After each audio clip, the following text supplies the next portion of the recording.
Antes de darmos início ao evento, gostaríamos de reforçar o seguinte disclaimer. As manifestações expressas por integrantes dos quadros da Fundação Getúlio Vargas e por convidados que participam dos eventos e transmissões online representam exclusivamente as opiniões dos seus autores e não refletem, necessariamente, a posição institucional da FGV. Após este vídeo de aviso, solicitamos a autorização para o uso da imagem e da voz dos palestrantes mediante manifestações de concordância, tais como um aceno de cabeça ou outro gesto de aprovação. Agradecemos sua participação e desejamos um excelente evento.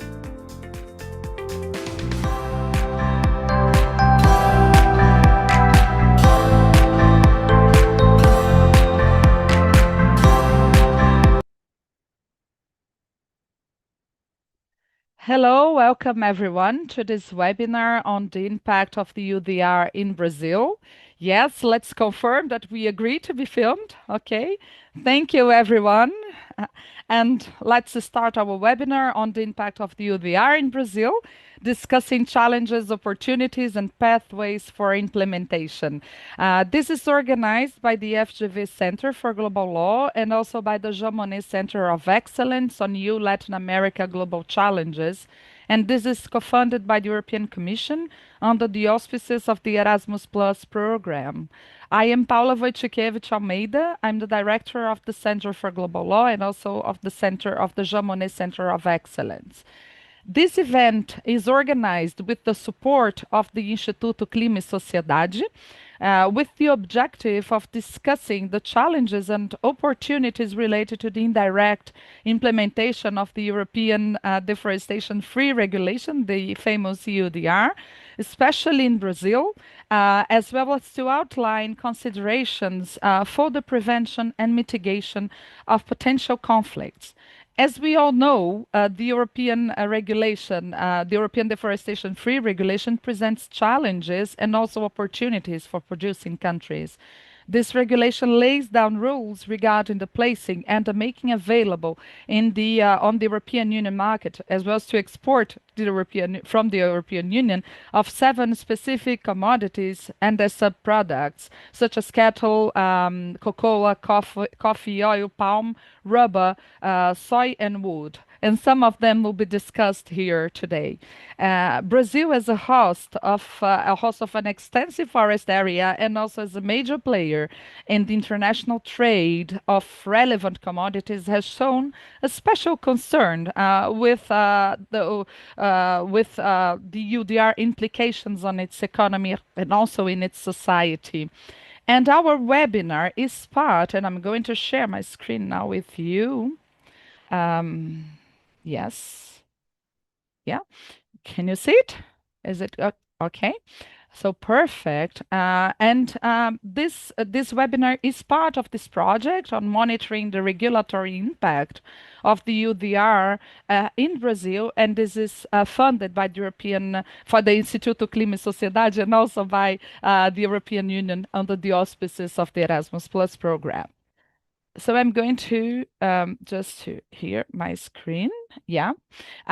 This project is being conducted in the auspices of the Center for Global Law, as I mentioned, whose mission is to achieve competence and knowledge on global law and also on global governance in Brazil and Latin America. And we aim to do this via the collaboration exchange of knowledge with high experts worldwide, and some of them are here today, and we thank you for that in advance. Our research activities take into account the context and also the specific demands of the Global South. And our research projects, they are all focused on multidisciplinarity, with a special emphasis on social and political science and international relations, and also based on mixed methods, comprising both quantitative and qualitative methods. We intend to open a channel of dialogue between researchers and civil society by reaching out to policymakers, government advisors, legal experts, practitioners, and academics. As you can see, we have a myriad of research projects going on right now with the collaboration of national and also international partners.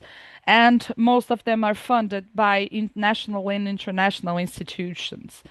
And specifically, this project on monitoring the impact of the EUDR is part of the climate change and forest cluster, and has already produced several deliverables, which are all, and I'm going to show you our platform, at least the QR code. They are all online and available in our platform, as you can check. Okay, some of our deliverables, they include policy briefs, journal articles, books, press articles, reports, among others. And here you can have an overview of our most recent publications. For example, those published in 2024, including the policy brief discussed here today, from 2025, and also the translation to Mandarin, on the, or of at least of a summary of this policy brief. Okay, so this is what we are going to discuss here today. So without further ado, I would like to turn to the structure of this webinar today, which will be divided, as you can see, into two panels. So the first panel will focus on the EUDR under an international perspective, general challenges and opportunities. And the second panel will delve into the discussion of the EUDR in Brazil and including a debate on very practical methods. And this is going to be mediated by Lucas Vollers from the FGV Center for Global Law. And both panels will be followed by a 10 minutes for Q&A. As I mentioned, our webinar also marks the release of our policy brief on the EUDR implementation in Brazil, addressing challenges and fostering dispute resolution alternatives, one of our deliverables of this project co-funded by the Institute for Climate and Society, the ECS. And as you can see, our speakers today, they include Marcos Matos from Secafé, Matheus Soares from Barral Parente Pinheiros Advogados, Bruno Leite from MAPA, Simone Reuter from Concito, Roldan Muradian from UF, and Gustavo Miller from KU Leuven. I'm going to present your bios just in a minute, as soon as I open the first panel. So I would just to take this opportunity to thank all the panelists for being here today, and not only for accepting our invitation and to present here online. And also here with us, you can find the researchers from the FGV Center for Global Law, who are also working hard in organizing this conference, and they are also part of this organizing committee to make this event possible. We are very grateful to all of them, namely Gabriel Halili, Lívia Rosas Lamour, Lucas Vollers, Vitor de Mello, Pedro Ortmann, Lucas Reis. And Gabriel will also intervene in the first panel. Gabriel is here with us, while Vitor will intervene in the second panel, and Lucas Vollers will moderate the second panel. So let's start and introduce the four speakers of our first panel on the EUDR under an international perspective, general challenges and opportunities. Our first speaker, Gabriel Halili, is a PhD candidate in regulatory law from FGV Rio Law. He has an MSc in maritime studies from the Brazilian Naval War College, and an MBA in international trade from the Federal University in Rio. He has an LLB in law at Unirio and a BA in international relations at PUC Rio. And he's conducting research at the Center for Global Law and also at the Jean Monnet Center of Excellence on EU Latin America Global Challenges. And he's going to present our project today and the policy brief. Our second speaker, is Professor Roldan Muradian, from the Universidade Federal Fluminense. Professor Muradian holds a PhD in ecological economics from the Autonomous University of Barcelona, Spain. He's currently affiliated to the Department of Economics at the Universidade Federal Fluminense in Rio. His research focuses on the institutional dimensions of social environmental problems and also the associated governance challenges. And Roldan is also a former president of the International Society for Ecological Economics.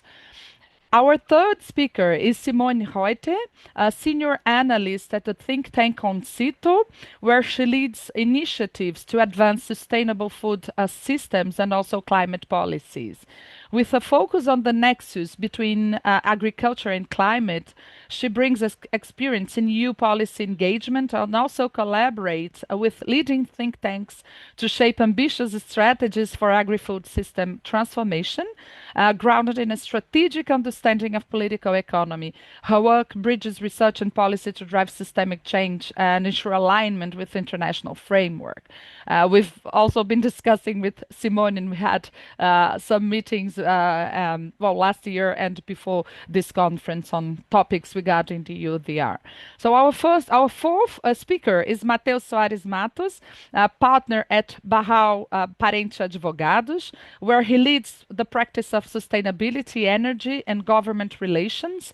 He is certified by the CFA Institute in climate risk, valuation, and investing, and holds a postgraduate degree in administrative law from Instituto Brasiliense de Direito Público, IDP. And Matheus has also been collaborating with us and has also contributed a lot in the release and also in the discussion leading to this policy brief that we are launching here today. So I'll now give the floor to our first panelist, Gabriel Halili, on the topic of monitoring the impact of the EUDR in Brazil. Gabriel, you have 10 minutes maximum for your talk. The floor is yours. Thank you, Paula. Hello, everyone. I'm very happy to be here with my colleagues and other experts to discuss more about the EUDR. So I'm going to share my screen. Paula, I'm going to shut down. Oh, thank you.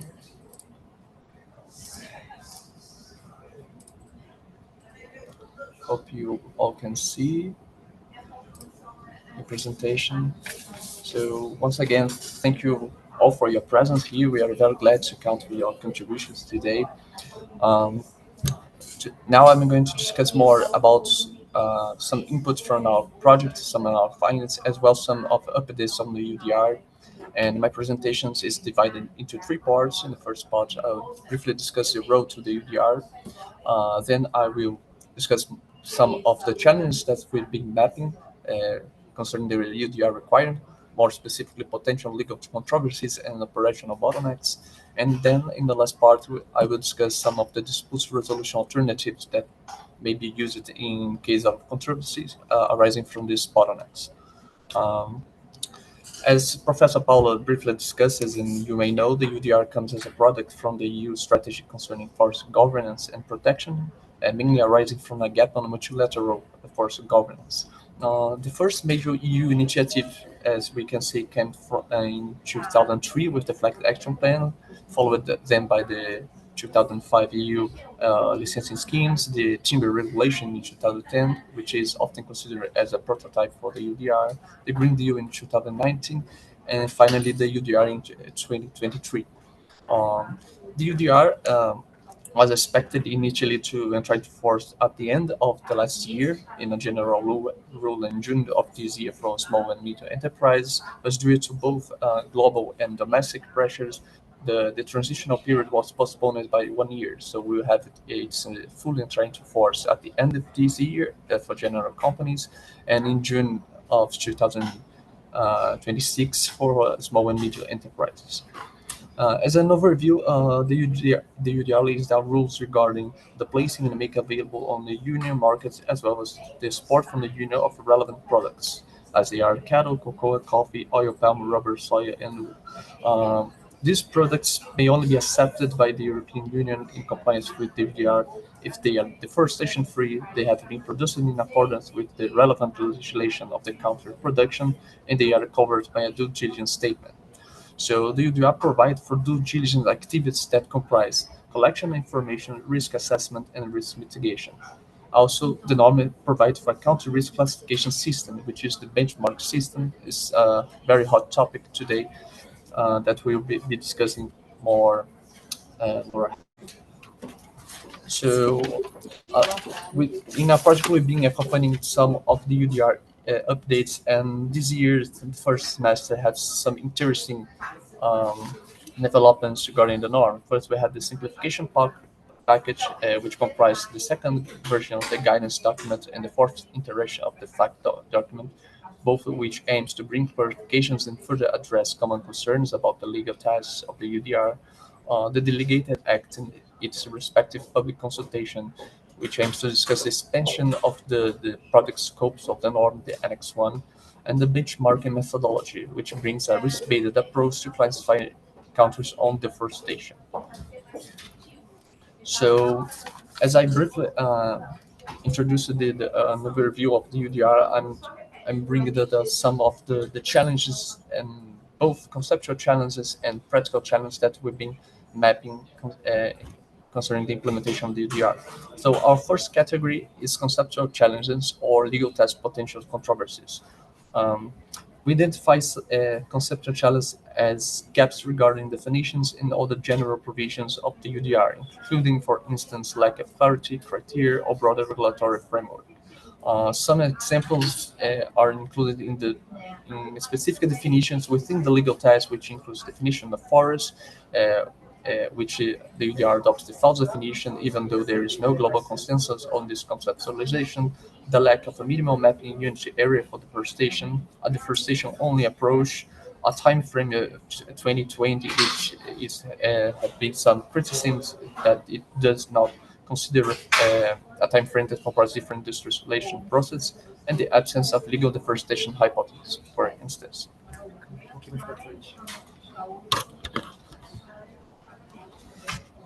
Uh, f- for instance, those kind of challenges were tried to be addressed by both the guidance and fact documents, but some kind of limitations that we mapping were they were redundant with the UDR provisions and lack detailed definitions. Also, some of the UDR tests uh, do not have do not comprise universal parameters, not particulars of third countries.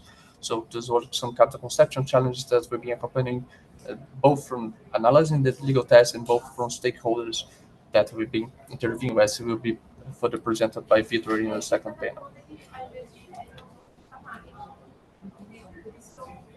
Uh, then, then we identify some practical bottlenecks regarding daily activities that may affect stakeholders amidst the implementation of the EUDR. The first category was concerning due diligence, which comprised the understanding of the regulation and ability to conduct due diligence activities. Some of the bottlenecks that we identified was, for instance, no mutual recognition, traceability tools and methodologies, nor specification concerning the use of certification as complementary information on compliance with EUDR. The next category was concerning monitoring, which are identified as the most important information to be monitored in which instruments to use, which includes some challenges concerning the methodology and the universal approach and harmonization of these methodologies. Then we have relevant national legislation compliance, which is the identification of relevant legislation and compliance to be applied concerning the UDR. And some of the challenges that we identified was the how to develop strategies to ensure and improve national regulatory enforcement. And lastly, information system, which comprise the provision of information needs to input the information system, which is the platform where operators and traders shall submit the DDS. Some of the challenges and bottlenecks that we identified were related to file conversion, accuracy, and quality of the file. So amid this, one major and up-to-date challenge that we've been mapping is the benchmark, which poses a particular challenge as it allows competent authorities to define and plan their annual compliance checks, 1% for low-risk countries, 3% for standard risk countries, and 9% for high-risk countries. And it also allows low-risk countries to potentially benefit from simplified DDS. However, some criticisms on the benchmark falls on absolute geographical criterion, which is a problem to large countries, question of data quality and methods, lack of consideration of other relevant criteria, and that it's only focused on false data's accuracy, which data from 2020. Considering this, the European Parliament approved a motion recently objecting to the benchmarking, arguing that it exceeds the Commission authority and is based on outdated data, flawed methodology, and a lack of transparency. Also, there is an ongoing debate on potential call for evidence on environmental omnibus, as the EUDR may be expected to be included in a new simplification package alongside other norms such as the CBAN and the CSDDD. Consider this with mapping some challenges that still lies ahead and need to be addressed, such as the UDR needs to further specify several of its concepts and requirements. Some kind of harmonization through bilateral regional engagement may contribute to find a common ground for concepts, methodology, and mechanisms. Competent authorities, which are the administrative entities responsible for fulfilling the DDR's obligation, should avoid differentiated application of DDR so as not to cause potential port shopping, and the benchmarking may require incorporation of more recent data, regional difference, and general improvements. So considering these kinds of challenges, we've been tackling some potential dispute resolution alternatives from controversies that may arise from these issues. So we've been mapping four kinds of mechanisms, which comprise the WTO and the MPIA, contracts, grievance mechanisms, and bilateral agreements. WTO, concerning the WTO, we've been discussing in our project how to use the dispute settlement body or alternatively bring these conflicts considering the paralysis of the appellant's body to the MPIA, which brings a arbitration procedure that is recognized by the WTO. Concerning contracts, we've been discussing the inclusion of clauses that explicitly define each party rights and obligations regarding the UDR compliance, grievance mechanisms as internal process established by companies to allow stakeholders to raise concerns about the company's operation. And lastly, bilateral agreements, more specifically the EU-Mercosur agreement, as we identified in the trade and sustainable chapter, some mechanisms to address potential conflicts and to bring a bilateral channel of dialogue. Based on this, we classified the risk of conflicts into three categories. One of low risk, which encompasses cases where the conflict is either non-existent or infrequent and unrealistic. Medium risk, which represents a step further, encompassing conflicts that may arise from violations of the UDR, potentially leading to penalties.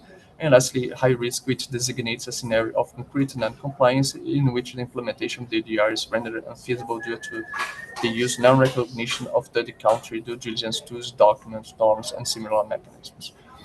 Considering these three types of categories, we classify our mechanisms for dispute settlement into which is resulted in the table that you may be seeing now. As such, we developed some recommendations for stakeholders in order to address these potential scenarios. In case of low risk, we suggest the inclusion of specific clauses in commercial contracts, the implementation of legal procedures, and carefully drafting multi-tier dispute resolution clauses. In medium risk scenarios, we recommend to proactively renegotiate existing contracts, enforce existing contracts, and engage political consultation mechanisms as outlined in agreements.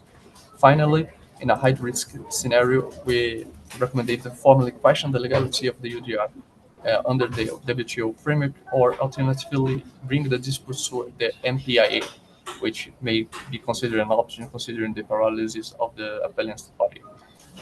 So this was a brief presentation of our project and some of our inputs. Feel free to inquire about it. As Professor Paulo said, these are some of the products that result from this research, and thank you very much for your attention. Thank you very much, Gabriel, for this very rich presentation. This has been like a summary of our policy brief, but there is a lot to say.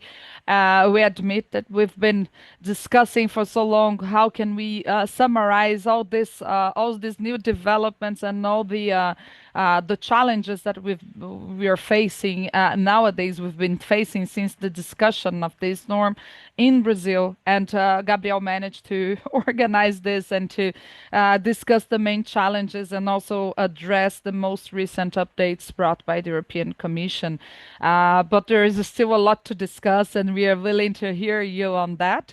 So we'll now move to Professor Roldan Muradian, who will tell us about the role of the EUDR in global forest governance.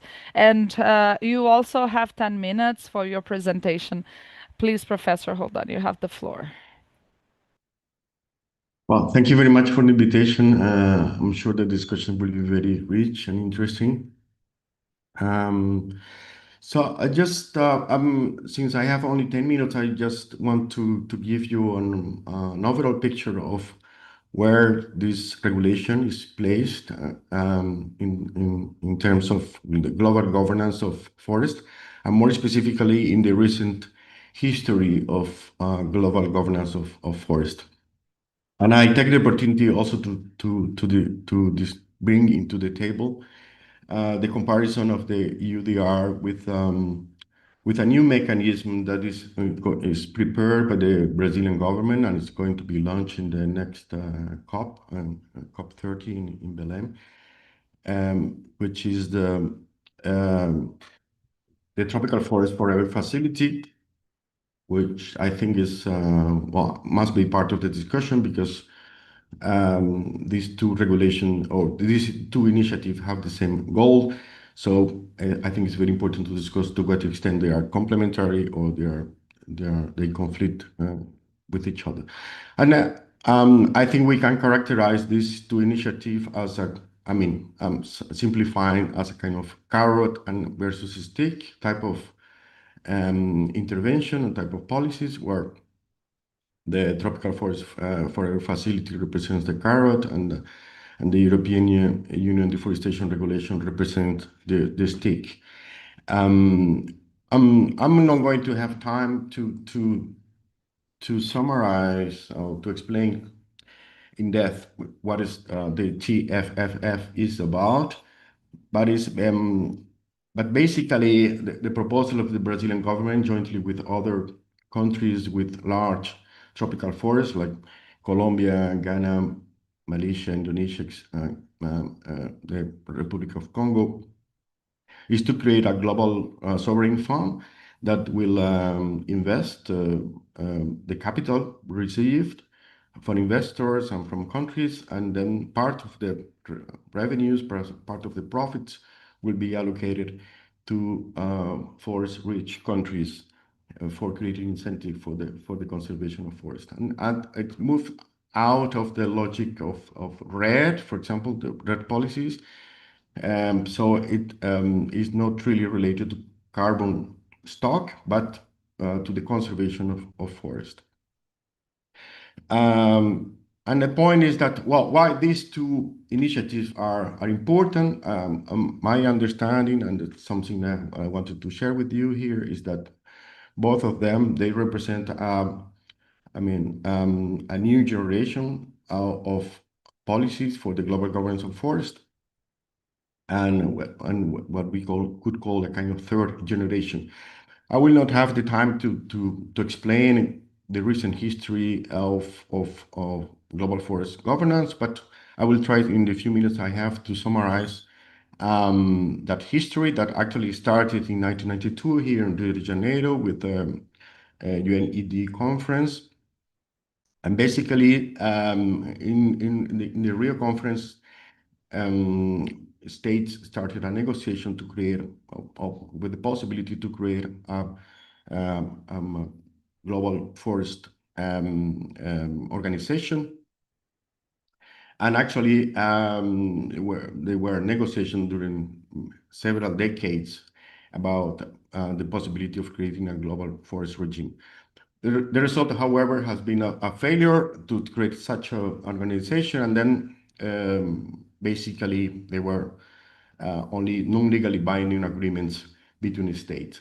And due to this failure, then there was a new generation at that time, what we could call the second generation of policies that were dominated by the private standards. And probably most of you know about these voluntary agreements, multi-stakeholder initiative, and certification schemes, and trade-related and multilateral regulations. And actually, RED and other policies that stress that see forests as carbon stocks were part of this second generation.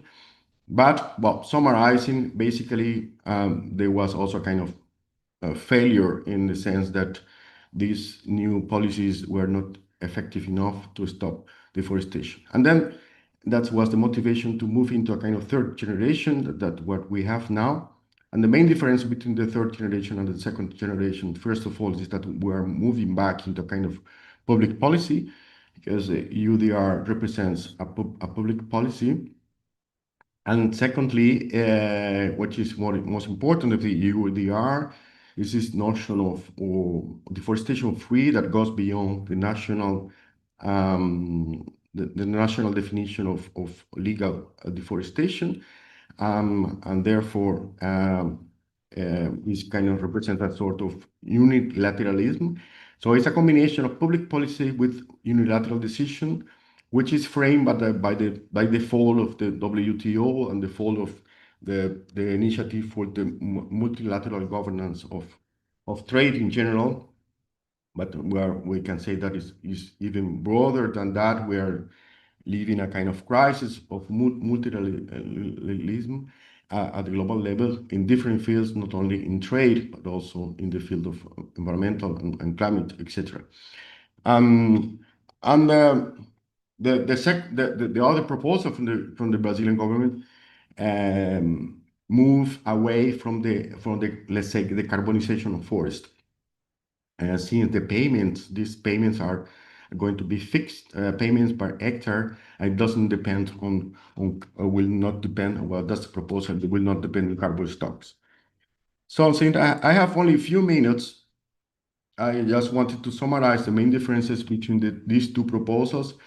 And I think that the main difference is that the EUDR is a demand-driven approach. It's based on a demand-driven approach, while the TFFF is based on a territorial approach. And I think that this distinction is very important because here in Brazil, we have a very good experience stopping deforestation through territorial approaches. So as you know, the second Lula government was extremely successful in reducing deforestation rates through a series of policies that were very effective on the ground. So actually, we know how to stop deforestation, at least in Brazil, and it was mainly done through territorial approaches. There is a distinction between territorial approaches that mean that try to tackle the drivers of deforestation, while value chain approaches or demand-driven approaches doesn't really tackle the drivers of deforestation, but tries to address it from the consumption side. And just to finalize,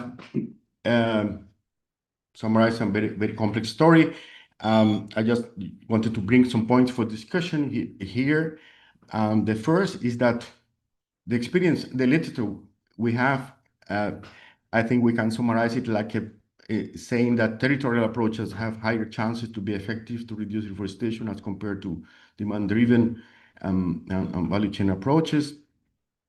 I think that that's a point for discussion here, that I believe that the most likely effect of the EUDR is a concentration of exports to the EU in consolidated areas. That means in areas where deforestation took place before the December 2020. And these areas are very abundant, at least in Brazil are very abundant. So this not necessarily imply stopping the expansion of deforestation frontiers. And that is really a challenge, because compliance can be achieved without actually stopping deforestation. And the point is that the TFFF represents an opportunity to move away from the commoditization of forest, and the focus on strengthening national forest governance capacity is the right way to move, I think. The issue is whether the European Union will use the EUDR to say, well, we have done our task, our homework. We are not contributing with tropical deforestation, and that's it. And therefore, we are not going to invest in this fund, for example. And in that sense, it can be conflicting policies. That's a serious risk, I think. And the last 2 points is that, well, recovering multilateralism and implementing global wealth redistribution measures must be pillars of the global governance of agenda during the following decades. Though it seems now that we are living a kind of the worst possible scenario with regards to global governance and multilateralism, especially in the trade field that now Brazil is suffering this arbitrary tariff from the US, for example. And then the last point is that, well, just a question, is there a scope for a multilateral governance of trade, or it is the WTO definitively dead? And that's quite relevant because one of the main criticism of the EUDR is that it has been developed from a unilateral perspective, which creates a lot of problems, including compliance problems and compliance conflicts. And as we have said in the previous presentation, there is no third-party kind of way to solve conflicts, right? It has also created a legitimacy problem because producing country has not been involved in the decision-making process. So thank you very much again for the invitation. I'm looking forward to discuss with you. Thank you very much, Rodan. This has been very interesting. Thank you very much for giving so much food for thought for our discussion afterwards. I think it's a great discussion and great topic of comparing the UDR and also trying to understanding that the TFFF with this territorial approach can be more effective in the Brazilian context specifically. And I think we have a lot of food for thought today with this presentation. Thank you so much for this. And now I'm going to turn to Simone Reuter to bring her perspective on the topic of making the UDR work for deforestation-free soy and beef supply chains from Brazil, challenges and opportunities. Simone, you also have 10 minutes maximum for your presentation. Thank you. Thank you so much, and thank you for this webinar, which is very interesting and relevant as the political situation around the EUDR keeps evolving. And yes, I will talk about this topic from the perspective of a project that we have been engaged with. And just to introduce you to the work that we have been doing, we have been collaborating with a Brazilian consultancy called the Agro working on two specific policy briefs, as we wanted to look into the value chains, mostly driving deforestation, and also the ones that was quite relevant for both an EU market, but also the Danish market, which is where my think tank is based. And then we wanted to look into the more trade and export dimensions of how the EUDR would affect the soybean and beef production in Brazil. And the other brief is then focused more on the potential impact of indigenous people and local communities, as well as small-scale farmers of the EUDR. And then we're working on a follow-up kind of summary report where we are trying to summarize the key findings from this brief, as well as looking into what are the EU actually also doing in terms of creating these cooperation and support mechanism for producer countries. So you can look forward to that. And the objectives of why we went into this work was to show what are the biggest obstacle and challenges for the EUDR compliance in the soy and beef sectors in Brazil, to outline what are the opportunities and alignment between the EUDR and national legislation, and some of the biggest challenges for producers of beef and soy in Brazil in meeting the requirements for EUDR, and what are the biggest risks in terms of the environmental impact of the EUDR related to beef and soy production. And these questions we wanted to ask and provide knowledge about to ensure that we could help facilitate an effective implementation of the EUDR to actually contribute to reduced deforestation globally. And to just let you know some of our key findings from the two briefs. The first one about trade and exports is that it was clear through stakeholder engagement and literature review, um, stakeholder engagement in Brazil, that the EUDR has potential to catalyze sustainable development and enhancement of traceability within the soy and beef value chains. But on the other hand, we saw significant implementation challenges for producers and operators within Brazil, and also a quite significant risk of leakage in terms of production going to other markets, and leakage in terms of spatial leakage where production is then taking place in another area. For the second brief on indigenous people and local communities, we saw that the EUDR provides an opportunity to provide safeguards for human rights and protection of rights for indigenous people and local communities. However, there is also some great implementation challenges for these groups that create a risk for marginalization and exclusion from the European market.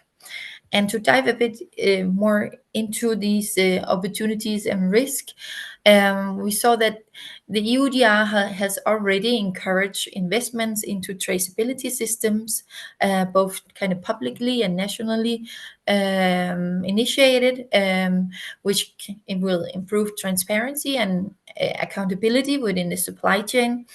We also have seen that the EUDR has already been a driver to implement national legislation for the forest code. There's been a kind of increased pressure for national government to kind of increase the implementation and validation processes within the forest code to make that a tool for compliance with the EUDR. We observed that the EUDR have been able to incentivize or could incentivize sustainable land use practices without deforestation, and also can provide opportunities for technical collaboration and capacity building, but we haven't seen that develop to a very large extent yet. And for the challenges that we observed around how the EUDR would be implemented within the beef and soy value chain, we saw like an overall expectation of the EUDR having a limited impact on reducing deforestation, and this was especially to do with the risk of leakage, both in terms of this market leakage, that the non-EUDR compliant products could then just be sold to other economies and markets, as well as this spatial leakage, where agriculture expansion could occur on other areas which is not defined or classified as deforestation or degradation, which was especially the Cerrado area in Brazil.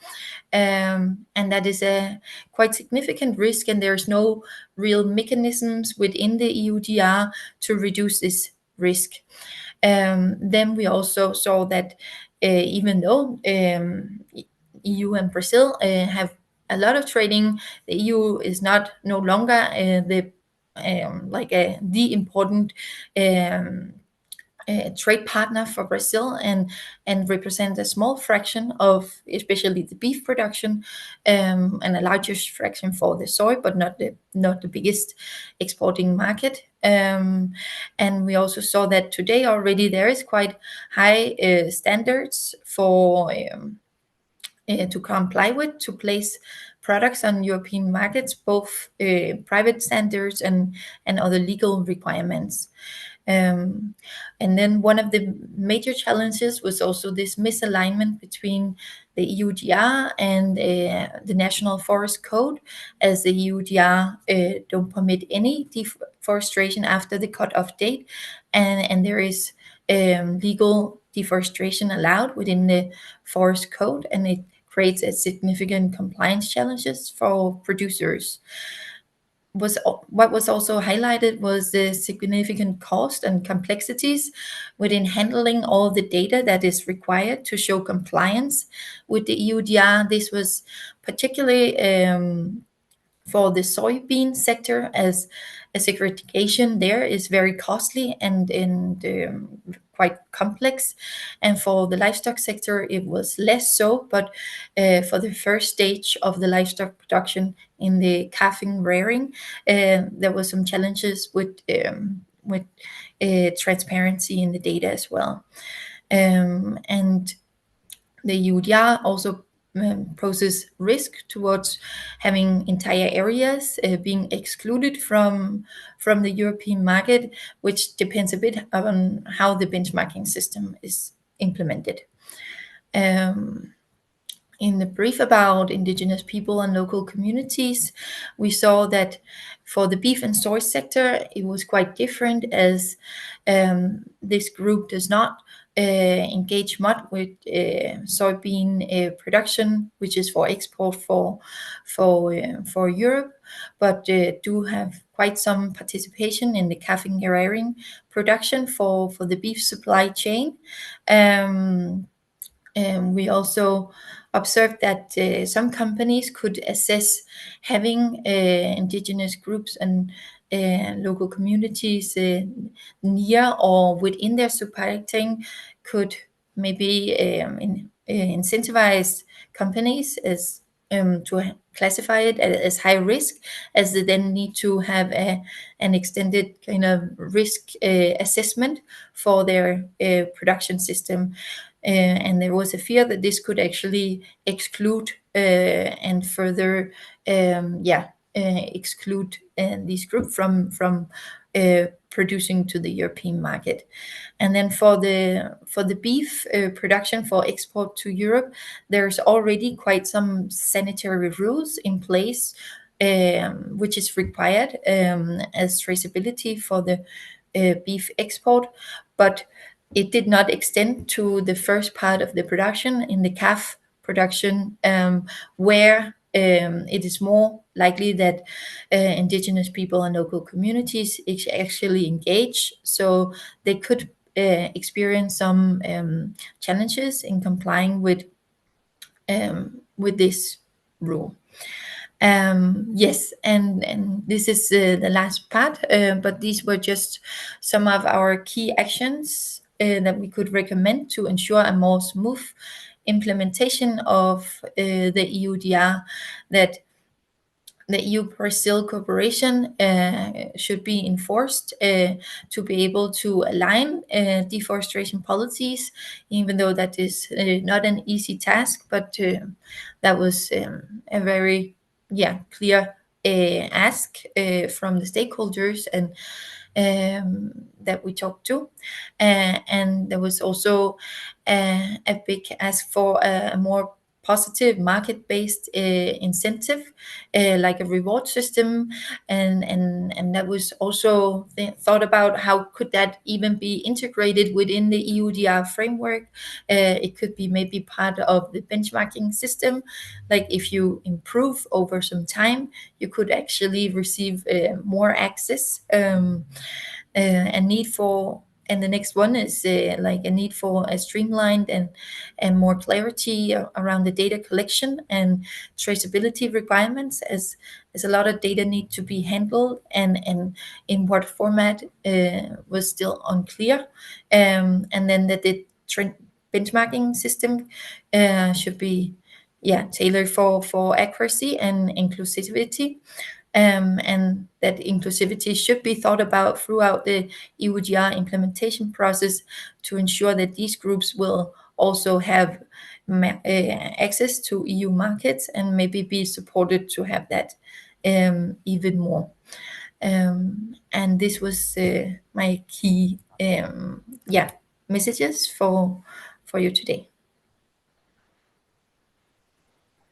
Thank you very much, Simon, for this presentation. I think we have already had access to your to the publications by Concito, and it's really interesting the work you've been doing regarding soy and beef, and we are also learning from you, and also confirming some of our some of the assumptions that we had before, and also brought by Roldan in terms of asking ourselves whether the EUDR will have an impact on reducing deforestation as expected, right? And also, thank you for bringing these compliance challenges, including also some operational bottlenecks that we've been discussing since the beginning, and which are not still not very clear even after the release of all these documents and updates by the European Commission. Thank you very much for this, and let's give the floor to our last panelist, Matheus Soares Matos, to discuss about the possibilities of avoiding climate trade disputes. Can Brazil legal framework secure market access under the EUDR? So Matheus, thank you for being here. Also 10 minutes for your talk.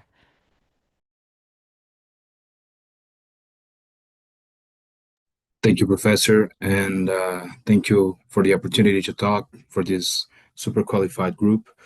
My presentation was actually adapted for the time, but I think we will be able to discuss the key messages or key reflections that I think it's important about the theme that I brought today. And this actually came from a practical interaction that I had with some of my clients that were basically discussing the impacts or eventual impacts of EUDR on sustainable biofuels or advanced biofuels projects.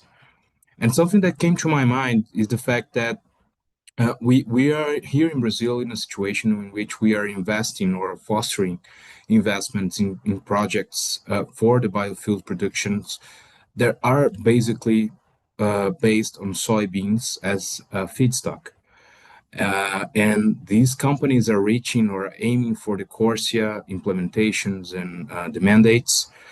And while discussing this, and when this opportunity to talk in this webinar came, Brazil was also in parallel discussing changes in its environmental licensing framework. So I took a minute to reflect about how should we interpret this this coordination of frameworks, even though EUDR not being fully operational, but already having some new facts to discuss, such as the recent classification of Brazil as a standard risk country. And this actually helped me to build this topic for discussion with you today. So if we are prepared to use EUDR adequately or in compliance with the framework, but also preserving our sovereignty in terms of legal framework development, and also understanding that the commercial scenario that Brazil is inserted now. So facts and figures. So Brazil is currently classified as a standard risk category country in the EUDR list. And when we look to the European Union, we are still facing our second most important commercial partner when you see all the countries condensated. And by selecting the HS codes of the regulated product, the base products, we can see that the European Union was the target of nearly $19 billion in terms of exports. In a scenario in which Brazil is challenging to keep its commercial attractiveness for other countries such as the US, while living the situation with Trump tariffs, we cannot have the luxury to not be concerned about how other targets will look to our legal framework, will look to our productions, and basically try to overcharge or to implement trade barriers, even though we still do not have all the elements. But the question that I made myself was, okay, Article 3 of the EUDR stipulate the basic conditions. They select the products and define the time frame criteria for 2020, but also focus on the admission of these products in the European Union under the production according to the legislation of the producing country. And in parallel, we have Article 29 defining that a country risk assessment will be based on the deforestation product expansion and the compatibility of these legal frameworks in these producing countries with other frameworks for mitigating climate change, such as the Paris Agreement. However, considering the effect that and I think Halili actually touched base this question when presenting the results of the study, I was wondering if the way we are developing our legal framework, and I'm not making a evaluation of it, if it's positive or if it's negative, but we have several challenges or we have several risks that arise from the current status that we have when discussing environmental licensing. For example, Brazil is on the verge of sanctioning this new environmental licensing framework, which defines, for example, that even though a project might be considered environmentally harming, the government, when classifying it as strategic for the Brazilian market or for the Brazilian economy, shall or can issue this licensing under certain conditions, even though this might represent facing some environmental damages. And in parallel, we still do not have some clear definitions about, for example, how can we use our degraded lands? I mean, FGV does excellent work on trying to go a little bit deeper on these concepts and revealing how the use of degraded lands can help the recovery of fields with biodiversity and with economic purpose aligned with environmental goals. However, Brazil still lacks some clear definitions on how can we do that. And for example, looking for the production of soybean SAF, we might be in a situation of conflict in which Brazil will be providing Europe with advanced biofuels such as sustainable aviation fuel made from soybeans, but also having to deal with the situation of facing EUDR questions once this product reaches the European community. So this point leads me to conclude that even though risk classification methodology might be the elephant in the room now, also according to what Simone presented us, we need to urge our stakeholders acting in the international scenario to coordinate with enough coherence with our legal framework, considering the importance that the European now have in our trade balance, consider the risk we're facing with other important economies, and also considering the framework which Brazil is fostering, such as the production of biofuels also made from eucalyptus, also made from soybeans, also made from beef tallow.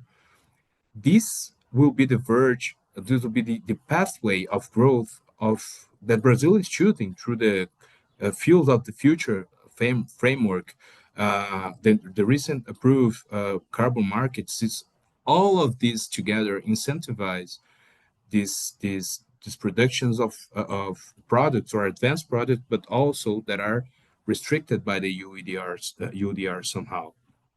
And by that, while interacting with market representatives, not only commercial players, but also governmental stakeholders, what we see now is that Brazil is still looking at it as, I wouldn't say bipolar, but a far separated discussion path in which somehow either our legislation are accepted, a thought that I actually agree with. We need to have the sovereignty capability to develop our legal frameworks, but also not facing EUDR as only a discriminatory practice, because it is a reality. We don't see you hitting a step back on the ambition that the legislation imposes, but we need to figure out the limits of a risk assessment made under Article 29 of the EUDR, for example, or the due diligence criteria being too strict on some countries, considering the risk category, the country it is included, to limit and to set a line on how or when we should basically trigger our dispute resolution mechanisms. Because somehow I see that my clients are being quite used to raise the shouldn't trim case law. So whenever we're discussing this kind of limitation, they always bring this kind of argument. But more broadly, in terms of public policies, we need to have this concern about not leaving the discussion in a field in which the European Union regulation will be able to interfere in our sovereignty to legislate, but also not seeing EUDR as a framework to fight against, because this, I believe, does not match the common goals that the international community is compromised with. Well, to finalize, I would just like to thank again, and as Professor Paula said, a little bit more of food for thought, and I'm pleased to have the opportunity to discuss with this group of people. Thank you so much. Thank you very much, Mateus. I think it's a very, very good, it's a very timely intervention regarding this, the possibilities of avoiding climate trade disputes, considering the benchmarking and all the recent developments. And also thank you for this proposal of how Brazilian stakeholders could react right now. For example, engaging more with the EU and also monitoring closely, as you mentioned, the EUDR implementation and all these recent revisions in a way to prepare for this potential dispute settlement. Yeah, so that's that has been very, very important for us. Thank you. And now we just have 5 minutes for the Q&A. We don't have too much time because we have the second panel. So what I will for the panelists, if you want to ask a question, just raise your hands. We'll have 5 minutes, so we can say like 2 questions maximum. And if there is a question in the chat from the audience, the researchers from the center are going to collect these questions and are going to bring them here for us. So let's try to check with them. Other questions here, and if you wanna read them out loud for us, please. No questions? Oh. Yes, we do have questions. Hi, I'm Lucas from the staff here at FGV. Well, Pedro Garcia from the Brazilian Association of Vegetable Oil Industries, ABIOV, asks Professor Hoyt, what are the expectations regarding those findings of Concito's analysis? Would it be presented to the EU Parliament so something could be done? And further, we have an anonymous person asking a question to Professor Muradian. Professor Rodan mentioned the TFFF. Professor, how it compares with the MOFI, the Model Forest Act Initiative? So these are the 2 questions we took here from the audience. Thank you. Thank you very much, Lucas. Let's go directly to Simone and Rodan. Simone, please. Yeah, thank you for the question. Yeah, so our strategy with the briefs and the report that we are making is that we are presenting it to the European Commission, and we are also using it right now, like a lot of some European Parliament members are reaching out to us and saying what is kind of the situation with the EUDR, what is the like how is it going to be influencing, and then we can use this knowledge that we have gathered to explain then what is the situation in Brazil, and how could some solutions look like in terms of in having a more smooth implementation. So we are already doing that, and we are planning also to have a launch of our own kind of summary report in Brussels with the right stakeholders there. Thank you. Hold on, please. Yeah, I don't know what forest initiative was mentioned, but I just wanted to say that there has been plenty of attempts. I've explained during the last 30 years or so to address the problem of deforestation through global governance. But I think that the consensus, I think that the tropical, especially tropical forests, they have global functions, and therefore their conservation is an issue that has to be considered at different scales, and not only at the local or national scales. And that's the main justification for having international cooperation and global cooperation for the conservation of forest. The point is that during many decades, we have failed to build a global governance regime. And now the issue that we have now a very fragmented scenario with where forest had some, there has been attempts to govern forests from the finance side, from the climate change policy side, and from the trade side. And that's really problematic because it's likely that this atomized and this fragmented approach will lead to conflicting goals, and a messy governance scheme at the global level. So I think that the main point I wanted to raise, I think, is that actually the territorial governance of forest, and I mean the enforcement of national laws for the protection of forest, I'm talking from the Brazilian perspective, is costly. And basically what the argument of Brazil is that in order to enforce the forest protection laws, which are very good in Brazil, resources are needed. And that's the main gap in the EUDR, because it's not associated with any kind of resource transfer, financial transfer for encouraging compliance, or for encouraging the development of the information systems that are needed for stakeholders to comply. And actually, as I said before, a major risk I foresee is that Europe will not really commit to allocate resources for the protection of forests through strengthening governance capacities at the national level, which is, I think, is the key the key process that we should strengthen if we want really to reduce reforestation. Perfect. Thank you. Hold on, Simone. You have your hand raised, please. Yes, it is a question to the other panelists, because an argument I hear a lot is that, so the EUDR might not prevent deforestation in itself, because there's this leakage effect, and that is mentioned before as well.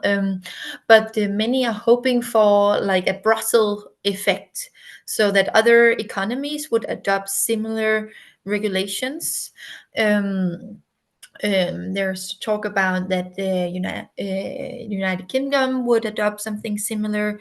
There's hopes for what China would do, and I would just like to hear if any of you have any perceptions on whether this is realistic or even something that one should hope for or not. Just curious. Thank you, Simon. Gabriel, starting with you. Thank you, Paula, and thank you, Simone, for your contribution. So, just to add to the discussion, you brought Simone. We've been hearing the CPDG following some other EU norm with potential extraterritorial effects in Brazil, such as the CSDDD, which we find as a lex generalis in relation to the EUDR as a lex specialis, the CBAM, and the CSRD, and so on. As we've been developing our studies, what we find is that in a global sense, there is not a contestation of the norm per se, but how these norms are applied in the international scenario. If they are discriminatory, or they do not account for third countries' methodologies, concepts, and so on. So there is some kind of similar kinds of challenges, not specific challenges, but general challenges in relation to the UDR. And this has some kind of discussion of the recent cases in the WTO, such as the DS593 and DS600 from Indonesia and Malaysia, against the European Union concerning the RED II program in the European Union, which concerns the use of biofuels. These two cases specifically, as a result, include that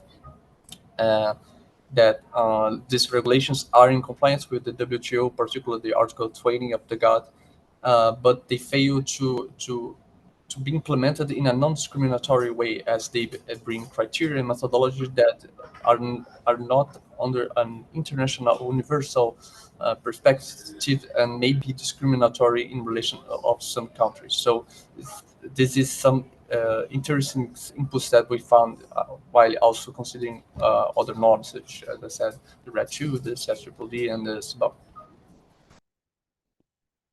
Thank you, Gabriel. Is there anyone else who would like to jump in on this topic?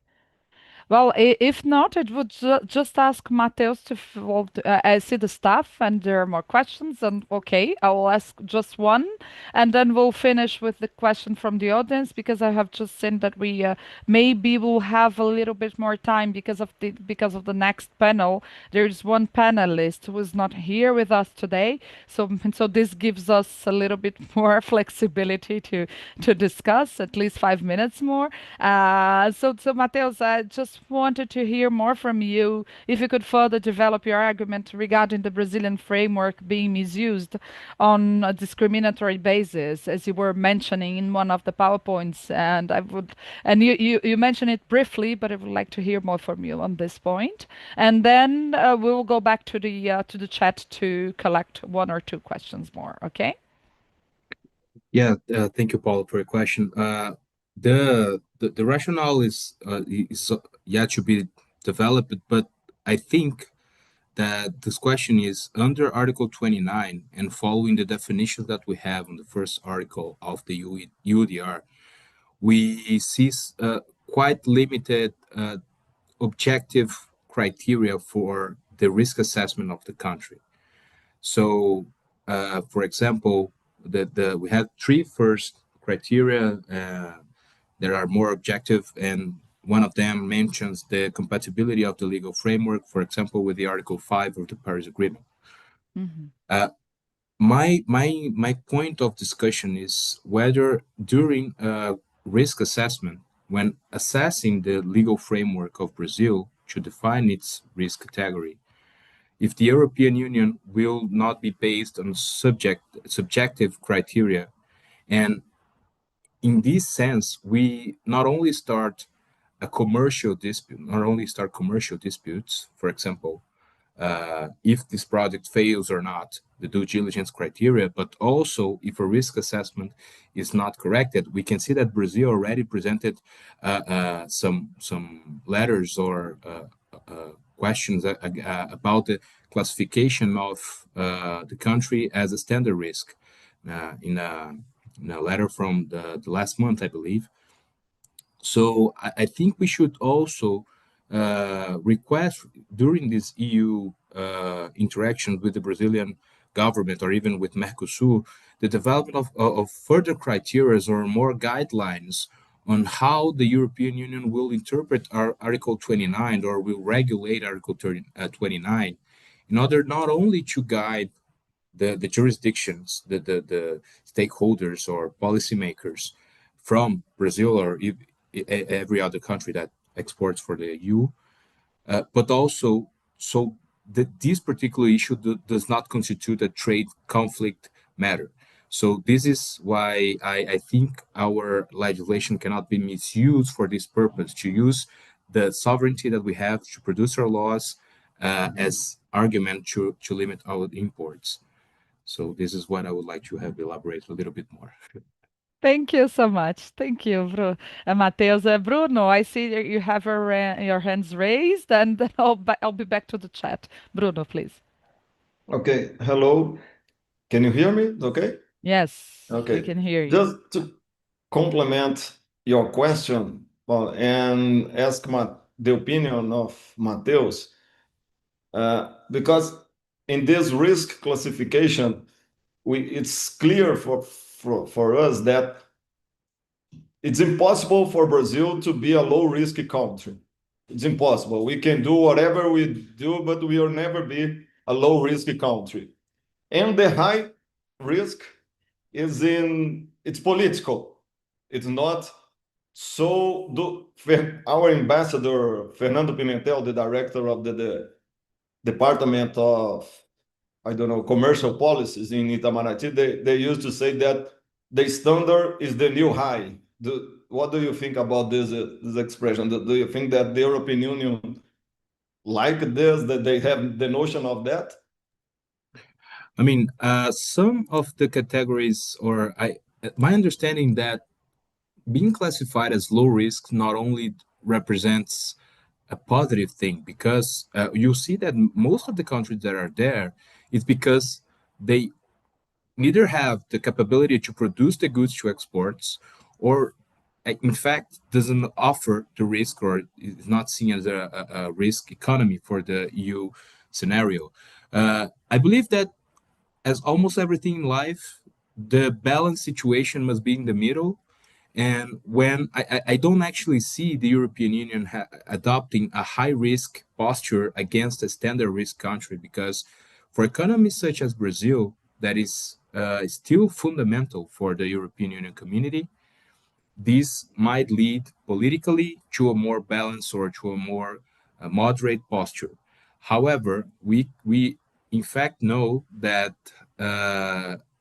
we need to have clear boundaries, clear rules, clear regulations to not being subject to subjective intentions or momentaneous political situations. So I don't quite agree with that, but I see how the ambassador concern is applicable to the situation. But right now, I think that Brazil is well positioned, and I can only hope for the better from our governmental interaction with the European Union and the works from our ambassadors there. Perfect. So let's go back to the chat. One question, please, and 1 minute to answer. Okay? Okay. Please. Thank you, Professor. Yes, we have a question for Gabriel. Could the classification of Brazil as a standard risk country under the EUDR become an indirect trade barrier? So this is the 1 minute, please. Okay, so this is a great question. Actually, in order to classify if it's a trade barrier, the EUDR would be into full force, so we could assess this in a correct way. But one of the main concerns relating to the benchmark is that it potentially can create discrepancies in the international markets, also due to these checks, this percentage checks within the European Union, as standard risk may be checked to 3% and low risk 1%. So this is a great difference, but also that low risk countries will be suitable to apply for a simplified due diligence statement. So they have simplified procedures to place their products into the European market, which can create some discrepancies in international trade. So what I'm trying to say is that we not necessarily can say that it would be a trade barrier, but it will potentially create some differences in the international trade between Brazil and other low-risk countries, which can also apply within some regional groups such as the BRICS, as we have high and standard and low risks, for instance. Great, thank you. Thank you everyone for sticking to the time. You know, it has been a little brief, but I think the discussion was very interesting. All the presentations were great. And this gives us a lot of food for thought for, for next projects and what next discussions. Well, let's give immediately the floor to Lucas Vollers, who will be moderating our second panel. Lucas, please. Yes, good afternoon, everyone. Welcome to our second panel. No time to waste here. So our second panel is on the impact of the EUDR in Brazil, discussing challenges, opportunities, and pathways for implementation in a more practical dimension. Is a great pleasure for me to hear with us. I'm a researcher at the FGV Center for Global Law, and I'll be moderating today's second panel. So as we all know, the EUDR is one of the most debated pieces of legislation affecting global supply chains, as we are discussing it here. But its practical implementation poses a complex challenges and opportunities also for major exporting countries such as Brazil. So this panel will dive into these practical matters, moving from a more theoretical and conceptual discussions to on-the-ground realities, really. So I'm honored to introduce our distinguished panelists. First, we have a member of the House here. We have Mr. Vitor Furtado de Mello. He's a researcher here at the FGV Center for Global Law. With a background in both law and political science, Victor brings a perspective from the social sciences. He's a master's candidate in social anthropology from the National Museum here at the Federal University of Rio de Janeiro, and also holds a master's in political science and a bachelor's in laws from the Federal University of the State of Rio. Next, we have Mr. Bruno Meireles Leite, General Coordinator for Animal Production at the Brazilian Ministry of Agriculture, Livestock and Food Supply, MAPA, as we know here. He's a veterinarian with a master's in animal health. Bruno has been a federal agricultural tax auditor at the MAPA since 2007, working in several areas related to agricultural practices and sustainable production.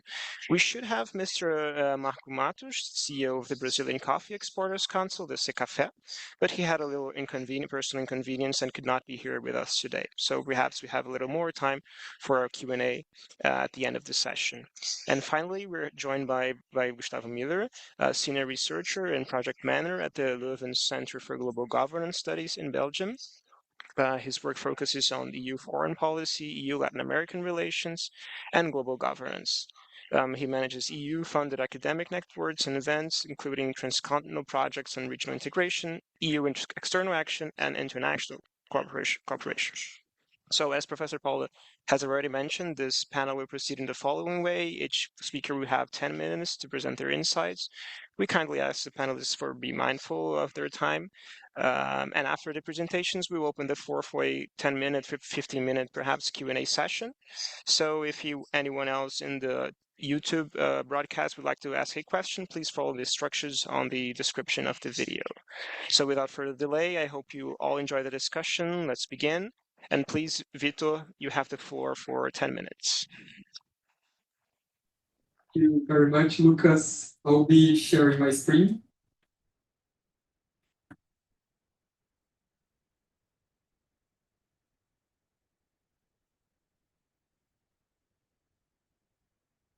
So, as Professor Paula mentioned, we have this research project on monitoring the impacts of the EUDR in Brazil. And I'll be presenting the impacts of the EUDR's indirect implementation in Brazil, insights from the coffee sector. So, as Gabriel, my colleague, has presented here, a more analytical part regarding the documents, the legal documents, there's also the guidances and the facts and the benchmarking documents from the EUDR. I'll be giving you here a more on-the-ground perception of the indirect implementation of the norm in Brazil. And I think we are trying to capture here how relevant stakeholders perceive the implementation of the norm on the ground. So from September 2024 to January 2025, we in the CPDG Research Center have conducted 12 interviews in order to capture this on-the-ground perception of the indirect implementation of the EUDR in Brazil. We conducted semi-structured interviews, which can be described as qualitative data collection methods organized around predefined thematic frameworks, but not bound to a fixed order or exact wording of questions. So we counted on an interview script with predefined questions to ensure alignment with the core objective of the research, but we also ensured some degree of flexibility to allow interviewees the freedom to speculate and articulate perspectives beyond those initial hypotheses we have envisaged.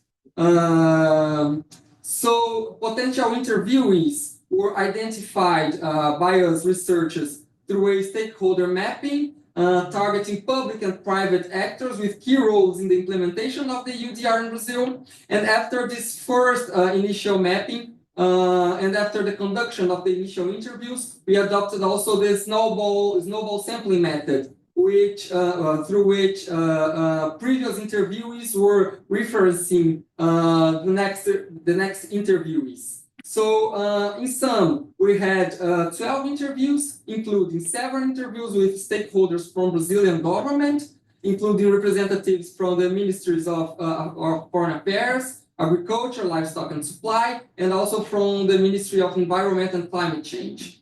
We conducted also 5 interviews with stakeholders from the Brazilian coffee sector, including coffee producers and representatives from coffee exporters and industry associations. Also, we have had some informal conversations with specialized lawyers, government agencies, stakeholders, and corporate actors. All of those have piled up to our initial hypothesis on the EUDR and the indirect implementation in Brazil. So why did we interview the public sector? The interviews with the public sector stakeholders has helped us, has guided us to relevant legislation, to compliance mechanisms related to the EUDR, and also to associated documentation. So those interviews guided our look to important documents and also important news on the EUDR implementation in Brazil. And why the coffee sector? We also interviewed actors or stakeholders from the coffee sector because coffee has a vital role in Brazil's economy, both as a major export commodity and as a driver of rural employment and development. As Brazil is the world's largest coffee producer and exporter, the country holds strong trade ties with the European Union. So I'm gonna dive into now the results of our interviews. So after conducting those 12 interviews, we have identified 5 key topics, 5 key thematic categories, if I may, addressed by our interviewees. And those categories were perceptions of the EUDR regulatory framework, the Brazil's forest-related legal framework, the status of the Brazilian coffee sector in relation to EUDR compliance, impacts on trade, and Brazilian technologies for certification and monitoring.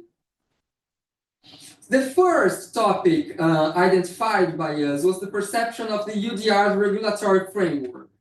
On this topic, participants considered the scope or the objective of the EUDR, which is deforestation mitigation, to be valid and supported the policy efforts on this matter. However, they believe that the EUDR surpasses EU's competence and is poorly drafted, thus bringing negative impacts globally. They also identified a lack of clarity about the EUDR's criteria, especially concerning due diligence requirements and the recognition of third-country mechanisms.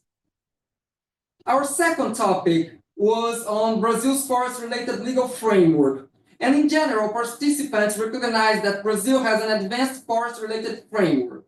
One of our interviewees has said, for example, that the country's legal framework is responsible for providing an environment of legality in the national agribusiness sector, with a high degree of data collection and transparency. This level of legality is highly maintained by formal procedures within the economic and commercial practices, especially with the nationwide implementation of the electronic invoicing system. Our third topic was on the status of the Brazilian coffee sector in relation to the EUDR compliance. In general, our interviewees perceived the coffee sector in Brazil as well advanced and one of the lowest contributions to deforestation. Some of our interviewees, for example, while maintaining the position about the overall readiness of the sector, expressed concerns about the regulation's applicability to small and medium-sized exporters, whose operations are often family-run and relatively informal. In the same sense, other interviewees emphasize not only the costs of complying with the EUDR, but also the burden of proving such compliance to the EU factors that may pose significant challenges for smaller exporters. Our fourth identified topic was on the impacts on trade. And about this topic, there are already impacts on trade, mostly due to doubts concerning the application of the EUDR. Additionally, there is an expectation that costs of adaptation may burden mainly small and medium-sized producers. On the Brazilian technologies for certification and monitoring, our interviewees perceived that unclear EUDR criteria and differing methodologies that may create incompatibilities between Brazil's systems and the EU's requirements. So while Brazil's technology and certifications are well established domestically, they require methodological adaptations to meet EU standards. Additionally, the EUDR is triggering competition among certifiers, potentially burdening producers. For example, some of our interviewees said that coffee and cocoa have become scapegoats of the EUDR, as they were not initially meant to be included in the deforestation regulation. However, due to the influence of major certifiers, these commodities, among the most certified in the world, were added to the list of regulated products. So overall, we have identified three kinds of challenges within the coffee sector. The first kind of challenges regards normative definitions, and about that, we have unclear terms in the EUDR, for example, deforestation, negligible risk, plot of land, which may cause legal ambiguity. We have also risk of inconsistent application across competent authorities. We also identify challenges on due diligence requirements, which may cause complex compliance with process involving monitoring, certification, and traceability. We have Brazilian tools seen as advanced but facing reliability and alignment issues. And we also have lack of clear guidance from the EU authorities, which generates uncertainty. We also identify disproportionate impacts on small and medium-sized exporters. Regarding informality, demands for formalization, risk of market concentration, and that even major exporters reports export delays due to EU buyer caution. And overall, our interviews with the public sector with the coffee sector, as well as our informal conversations, had confirmed our initial hypothesis, especially regarding normative definitions and due diligence requirement, as Gabriel has already presented. However, the disproportionate impacts on small and medium-sized exporters had not have been fully foreseen by us researchers, and we could envisage that, we could capture that only by the conducting of semi-structured interviews. And just to finalize my presentation, I also would like to reinforce the invitation for the audience to check on our material, especially on our wrap-up report, which is forthcoming. So I thank you all very much, and I hope we could pile on this conversation regarding our challenges on the EUDR implementation within this panel. Thank you very much. Thank you, Victor. It was very insightful on the ground outlook and how the coffee sector is responding to the EUDR. So I'd like now to open the floor to Bruno. Bruno, please, you have 10 minutes. Okay, hello everyone. I'm gonna share my presentation here. Can Can you see it? Okay, so my name is Bruno Meirelles Leite. I'm working at the Ministry of Agriculture in the Secretary of Innovation and Sustainable Development. And my department is in charge of the development of this program that is called Brazil, this program that's Agro Brazil Mais Sustentável. There is a bunch of public policies that one of the tools that we are going to use is a digital platform that I'm going to show it to you here. So, okay, so the platform is So the platform, the Agro Brasil Mais Sustentável platform, is a digital platform that integrates information from official databases. So what we did in the Ministry of Agriculture is to take especially at this first moment, the federal databases that belong to the government and put it in a big data lake. So we can offer this to first place to the producers, for the farmers, and then to the other parts of the value chain. So with this database, we can provide a social environment qualification of the farms in Brazil. It was launched in December of 2024. It's already operating with, I'm gonna make some details for you in the presentation.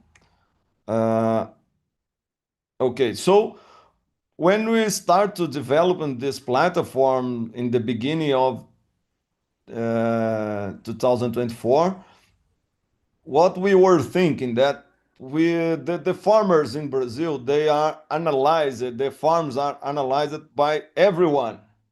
The slaughterhouse make an evaluation of the farmers to buy the cattle. The soil trader make an evaluation because they have some commitments with the market, or they have their own protocol like moratoria da soja, or any other protocol. So what we were seeing that everybody was make analysis about the farm except the farmer. This analysis was done with the data that belongs to the farmer. It's public and belongs to the farmer, but the farmer itself, as an individual, they cannot do this analysis because it costs and it's expensive. So they don't have this information in one place. So we decided to make this tool for the farmers. So one of the first premise that we have in mind that it will be universal. So every farmer in Brazil have the right to know the social environment compliance of his farm regarding the Brazilian legislation. So the second premise, it will be free because it's a public policy. This data belongs to the farmer. It's a transparency policy, so we can give this information for the farmer. So there is no cost for the farmers. And we believe that when we do that with no cost, we give a power to the farmer, and we can make the cost of transaction between the different parts of the value chain more. We can reduce the cost of transaction. We can increase transparency. The information can be shared by everybody, so it will be benefit for the whole value chain. It's voluntary.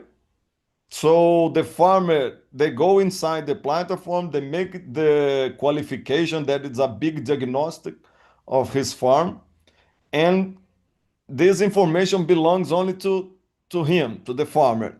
If they want, they can have access to other services inside the platform that he allowed to share this information with banks, with the slaughterhouse, with another parts of the value chain. But at the first moment, it's have an educational purpose. So we're gonna show the farmer that you have some problem with your farm, and try to create.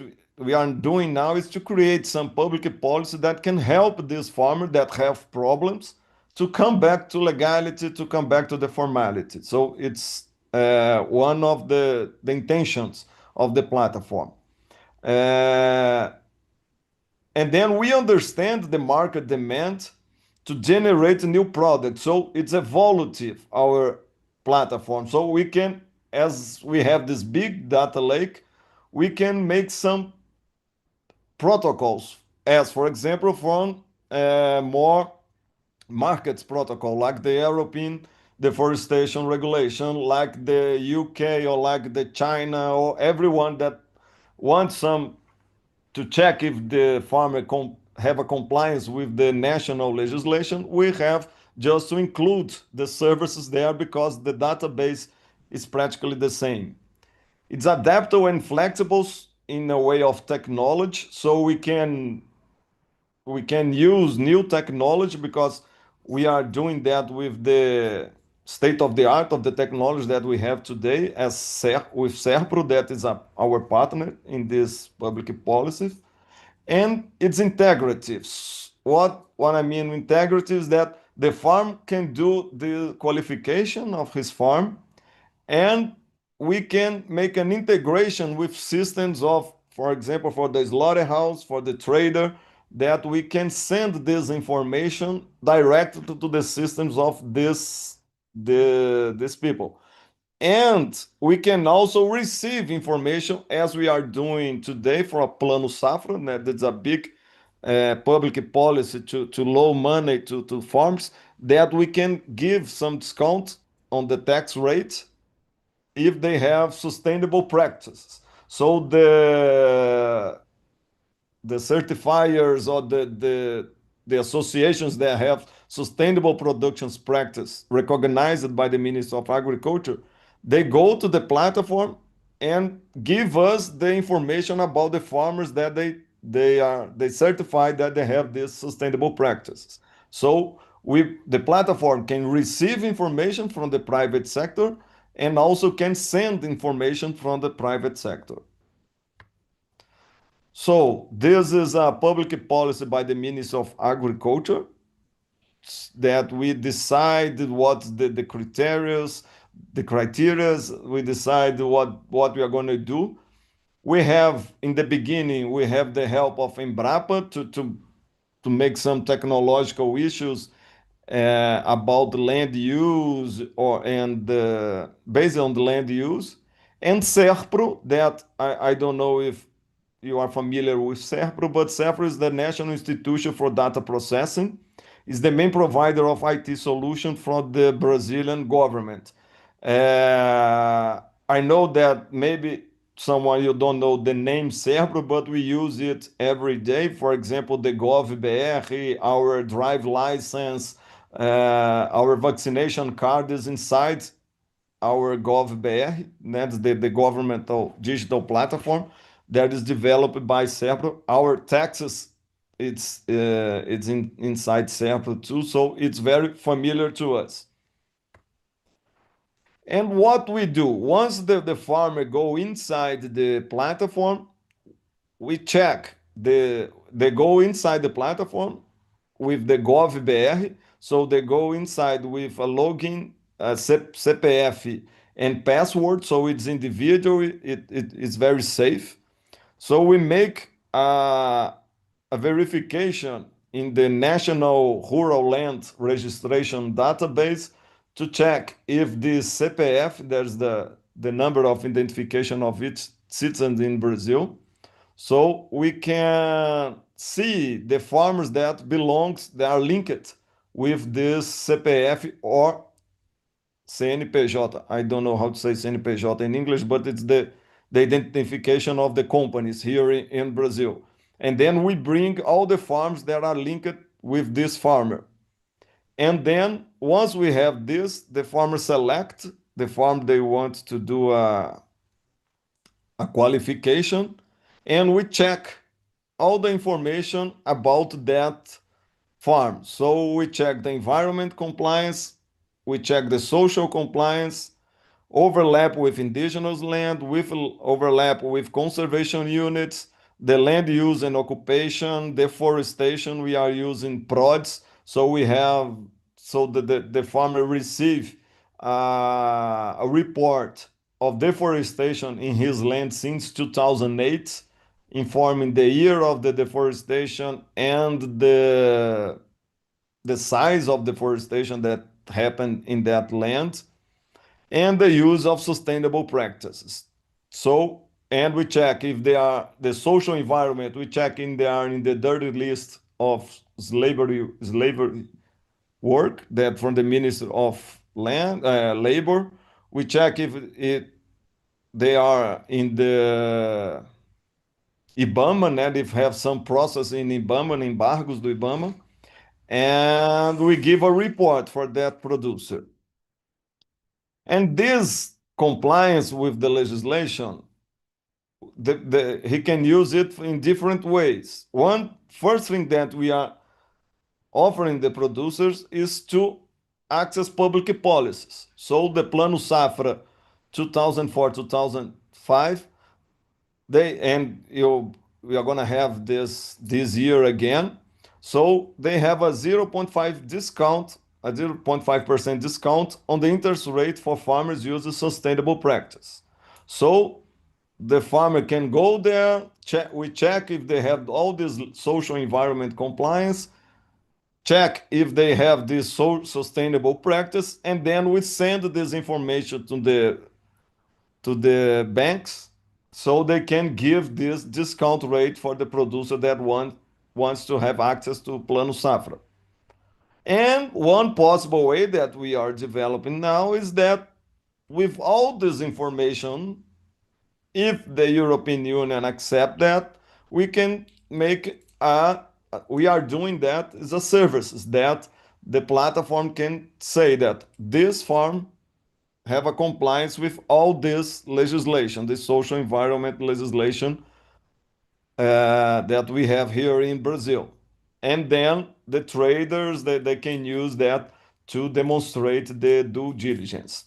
So it was a public policy that we were developing to offer something to the farmers that can make their life easier, and we can also use it to this high for these markets that are demanding this kind of qualification. So this is a program that have 6 months of age, and it was launched in December, the end of December, so it was operating from January 2005, and we are still make some improvement, and each month we aggregate some new database, some new services.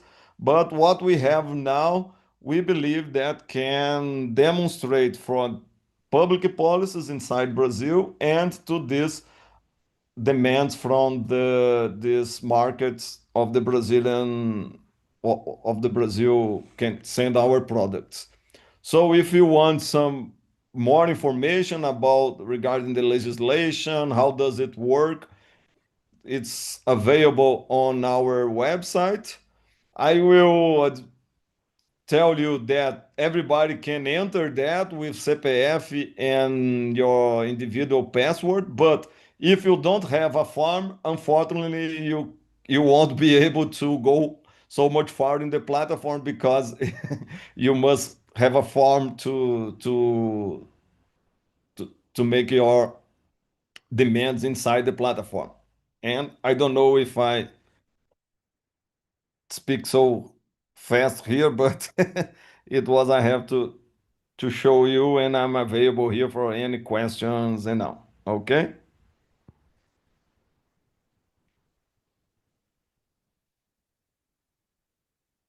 Nice sustainable platform.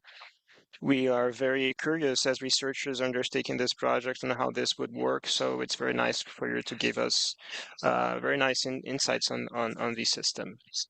So, okay, so now we pass the floor to Gustavo, our final panelist of the day. Please, Gustavo, you have the floor for 10 minutes.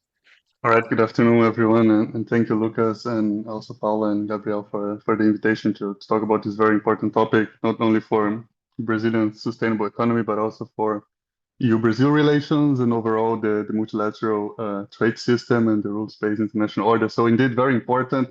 I'll try. I do not have a PowerPoint, which means that I can speak for only 5 minutes, I suppose. And already, a lot has been said already you know, the shortcomings of EUDR and the technical but also normative challenges that await not only the producers on, let's say, Brazil and Global South countries, but also on the importers side here at the European Union as well.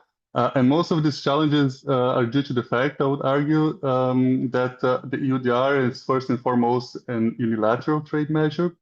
But it's not only that, it's also a measure that saw very, very little consultation with the producing countries of those commodities that we have already mentioned. So this means that there are unintended consequences. Some of those are also unforeseen consequences of this regulation. Basically, the EU says that, well, if you want to access the EU market and place your commodities in the EU market, you have to comply. And you have not only to comply, but you have to show that you comply that through traceability and geolocation and due diligence overall. This, of course, has caused quite a lot of backlash.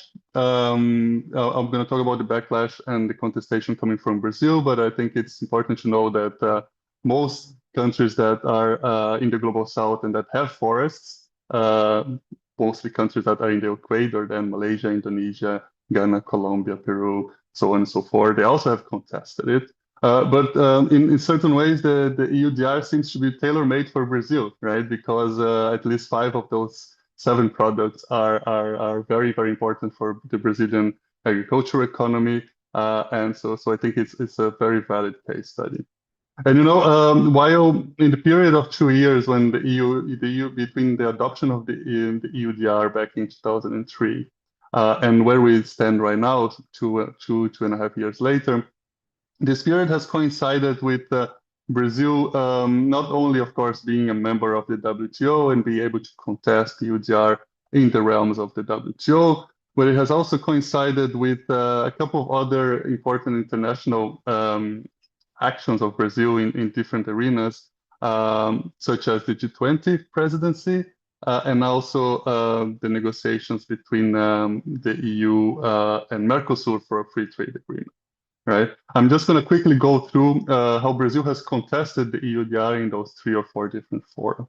So in the WTO, of course, Brazil gathers together with other exporters of commodities from the Global South, such as Indonesia and Malaysia, to argue that not only EUDR is not compatible with the WTO, legally speaking, but it also goes against the norm of common but differentiated responsibility that would say that, yes, we all want to protect the forests, but richer countries have more responsibility than the Global South countries. At the level of the G20 that we can call minilateralist, so it's not, of course, it's not global as the WTO, but it includes a lot of important countries. During the the Brazilian presidency, what it has done is not only to contest the EUDR, but as Ronald has already introduced us to it, Brazil has promoted the alternative of the carrots over the sticks by offering the Tropical Forest Forever facility as it's one of its main proposals around the G20, but it has also advocated for mutual recognitions of standards, such as the standards that have been just introduced by Bruno, and also longer transition periods and a shared responsibility between Global North and Global South countries.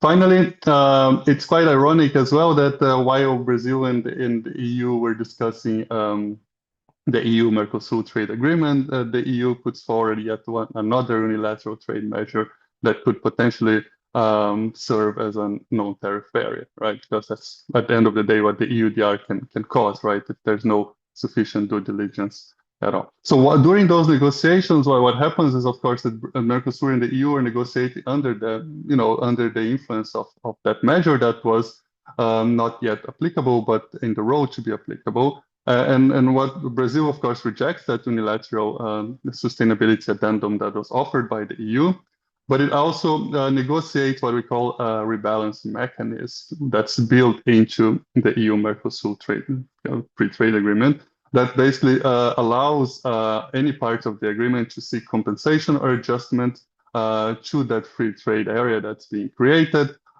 if a new measure introduced by one of the parties, meaning, for example, the EUDR, would significantly impact the benefits expected by the agreement. So in a way, it's a sort of a security measure that Brazil and Argentina and Uruguay put into the deal by way of not only contesting, but offering alternatives to this new situation. If I just have 1 minute, I'm just going to say that, or no, I have 5 minutes, so it's great. So the main arguments of Brazil have been overall that the EUDR is regulatory overreach from the part of the EU, and that you can find that argument in all of those forums that I mentioned, multilateral, minilateral, and the interregional forum. It's of course a norm imposition that saw very little reciprocal dialogue before its enactment, and continues in a way to see little dialogue before its implementation. It also violates the principle of common but differentiated responsibility that has been a norm for decades, right? Especially in the area of environmental protection and mitigation of climate change. It also could harm, as we have seen in other presentations, it could harm not only smaller producers because it puts the burden, excessive burden of due diligence in those. Especially in Brazil, there's plenty of initiatives that would probably help the farmers to operate in this new environment, but other global south countries are not as well equipped as Brazil, so they might suffer even more. And it also may cause leakage, as Simone mentioned, not only within countries, but across countries, right? Brazil is a massive country. You might see it has different biomas, but other countries might see their neighbors taking on some of that production as well. And that's certainly not the desired outcome. And finally, it brings fragmentation to the world regime, to the world trade regime that already is under stress, and other unilateral measures are certainly not helpful. So to finish, the EUDR falls into a specific moment in time where we see that, yes, the EU has quite a lot of measures that are aimed at protecting the environment, are aiming to reduce the burden on its consumers on areas such as deforestation. But at the same time, we see some adjustments in not only in EUDR, but other such measures, such as the CBAM as well, that have been gone through a process of watering down or simplification, as it was already mentioned. Why? Because, well, we also enter an area where the EU is also worried about its own competitiveness in different markets, and it's also become more geoeconomic and geopolitical. And in that sense, strategic partnerships such as the one that it has with Brazil receive more attention as well. My final point is the fact that, yes, there is contestation against the EUDR that comes from the global south countries, but there's also contestation that is internal to the EU itself, right? That's reflected in a very recent European Parliament resolution that asks for a revision of the regulation. And we also see quite a lot of individual countries in the European Union that are worried about the provision of some essential commodities to their country. We all know how coffee is expensive, and it might become even more, but that's not only coffee, of course, there's many other products, even paper, for example, products that were not even imagined at the beginning of the discussions for the regulation. So I'll stop here, looking forward to the discussion, and I hope I stick to the time. Thank you. Thank you, Gustavo, for that critical perspective and the different avenues of contestation. So now we open the floor for questions, as we did on the first panel. First, questions from the panelists and people are here on the Zoom call. And then afterwards, we will open for the floor for the people who have posed questions in the YouTube. So any questions here from the panelists? I would have a question, Lucas, to Please, Bruno. To Bruno, please. How do you perceive, or how did you perceive the Agro Mais Sustentável, the platform? Has the EU already mentioned that it could take into account? And can you tell us a little bit about this conversation with the EU regarding what we've been developing here? Okay, Professor Paulo, thank you. What we are inside the government, we are taking several discussions because the platform was made to public policies in Brazil. They were not developed to attend specific markets. So that must be clear. But when our answer to it is that we have this compliance in the legal legislation, that we, Brazil, understand that we can certify and use databases in automatic way. Because as you are from law school, you know that we have a big number of laws in Brazil. So what we are telling that it's in compliance with the legal in Brazil. So we have some legislation that we are talking here that we consider the compliance. And the Brazilian government will present to the European Union what we understand about this legislation. So we are not saying to the European Union that, okay, we have a platform that can solve your problems, because we understand that the problems from the European Union, not from Brazil. They have to accept the information we are sent. But the platform is not the answer. The platform is one tool that is available here. We are discussing in many forums with the European Union that we have this platform. They are very happy with the results we are having here with that.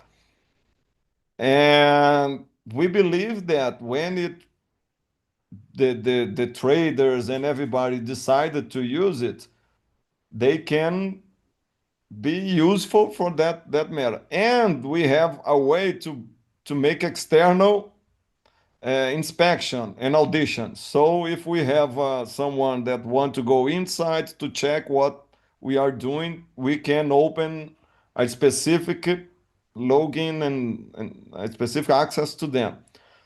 So we don't have that official information, but we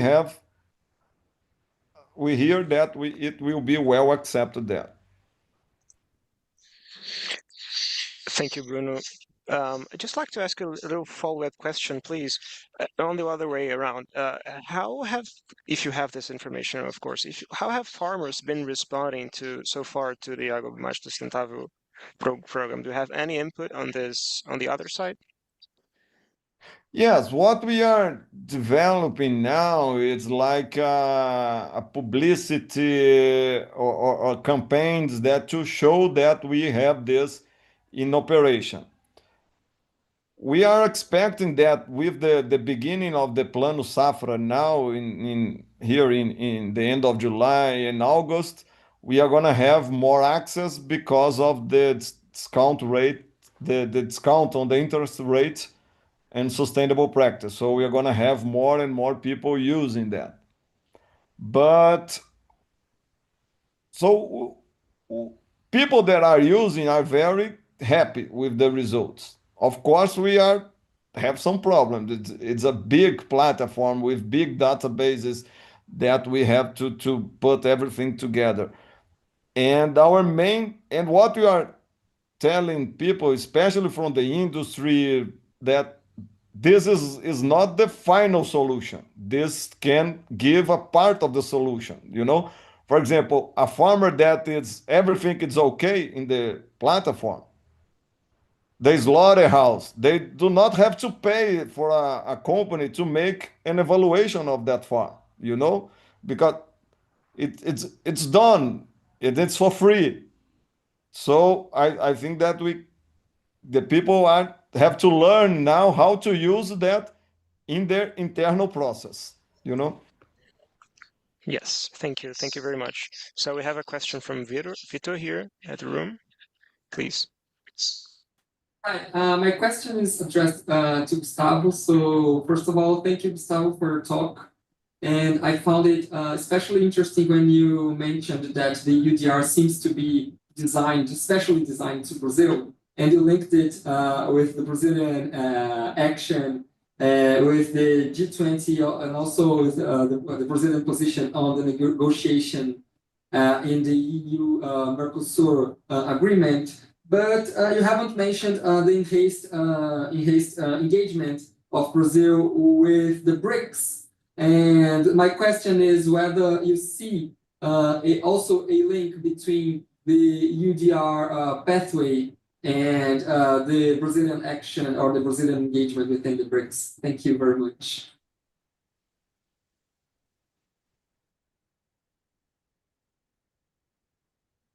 Gustavo, you're muted. Hi, sorry. Thanks a lot, Vitor. It's indeed another forum, and we had just had the summit. Now, if you look at, I don't think it was an item that was very high on the agenda for the fact that, when you look at the major players within BRICS, they are not subject to the same impact of the EUDR as much as Brazil is, right? Now, when I say that it was tailored, the measure was tailored to Brazil, I'm of course joking, right? If anything, one of the problems of EUDR is that it was in many ways a one-size-fits-all regulation, right? That does not take into account the specificities of countries. And Brazil is in this very specific situation because it's a big country. It's a global south country. It's a big exporter of most of those commodities that are on the list. But it's also a country that has had for decades, right, measures, national measures, and even other multilateral engagements that go in line with what the EUDR is sort of demanding, right? So it already had certification mechanisms. It already had multilateral commitments into various different forums. So that, in a way, is what moves Brazil to contest it more. I don't think it was tailored to Brazil. Of course, the regulators, the legislators, they would have countries in mind when they do it, but in general, if the regulation was perhaps more adapted to different scenarios and would have taken different biomas into account, it would have been better designed. Yeah. Thank you, Gustavo. Professor Paula, please.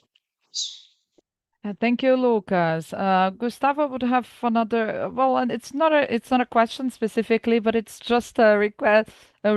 If you could further develop your argument on this rebalancing mechanism on the security measure that you mentioned in the Mercosur trade agreement. This is a very interesting discussion, and it has lots of connections to what we've been discussing here. So if you could have just a little bit more time to discuss this, because I know that you wanted to cover everything, and it has been a lot. So they would be grateful. Thank you. Thanks, Paula. Hopefully this will become a paper as well, and I'll have time to develop it there. But so this interregional element of the contestation, right, which is the EU-Mercosur trade negotiations, it was finalized last year, if I'm not mistaken, in November, December last year. We're still waiting for the final legal text to come of the deal, and once the legal text is out there, then we start the ratification process and all of that. But the moment where the negotiations would break or make, so to speak, was also the moment where we were heavily discussing the EUDR, right? So on one side, you had the movement of trade liberalization, let's say, with the FTA negotiations, and on the other side, we had yet another unilateral trade measure, potentially non-tariff barrier emanating from the European Union side. So one of the ways to go around it was this rebalancing mechanism, right? That yes, it's probably valid for any adjustment or compensation coming from measures that would impact trade, right? But it's also clearly done to address this incompatibility between trade liberalization and the EUDR. So the rebalancing mechanism we do not know exactly how that will be activated, right? But it seems to be rather subjective in the sense that when a trade measure is impacting trade negatively and therefore denying that advantage of free trade to one of the parties, that very same party can then not seek compensation or adjustment, right? What those compensations and adjustments will be, we have to see, right? There are, of course, other, historically, right, that the EU has input other such mechanisms in its free trade agreements, such as, for example, human rights related mechanisms, although it has seldom used them. but the human rights related mechanism would also deny free trade advantages to the parties involved if there was, for example, a violation of human rights. Those are almost never used. I think they're actually never used. But the rebalance mechanism will go in that direction, right? But we have to see how they will be actually implemented, if there would be a need for that, and if by the time that both the EUDR is under implementation and the EU-Mercosur trade agreement is also in operation, if there will be a need for that or not. Thank you, Gustavo. So I have a last question for Vitor concerning the interviews process, and then we move on to the Q&A. So Vitor, will the coffee sector influence, in your view, other commodities industries, or more specifically cattle and soy, or do you think this is an isolated experience of the coffee sector? Thank you.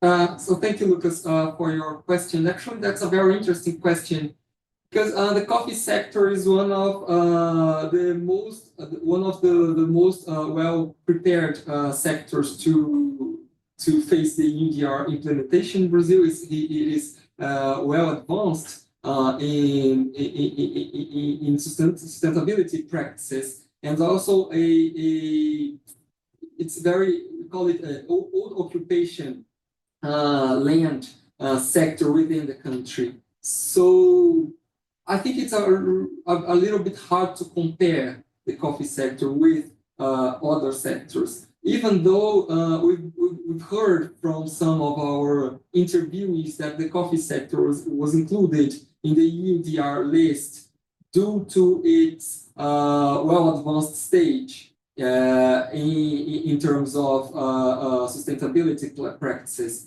and that because of this well-advanced position, it could potentially influence other commodities which are not used to have such as sustainable practices. Of course, we're talking about the coffee sector in Brazil, right? And the coffee sector, the position of the coffee sector within Brazil. In other countries, that's not the case. So we heard about that in our interviews, that the coffee sector, the Brazilian coffee sector especially, could influence other commodities due to its sustainable practices. But well, I think it's like a hypothesis. Thank you, Victor. Thank you. So to close our discussions due to our time limitations, I'll turn the floor to Professor Paula for a few final remarks. I'd like to thank you all for coming and for this live discussion. Please, Professor Paula.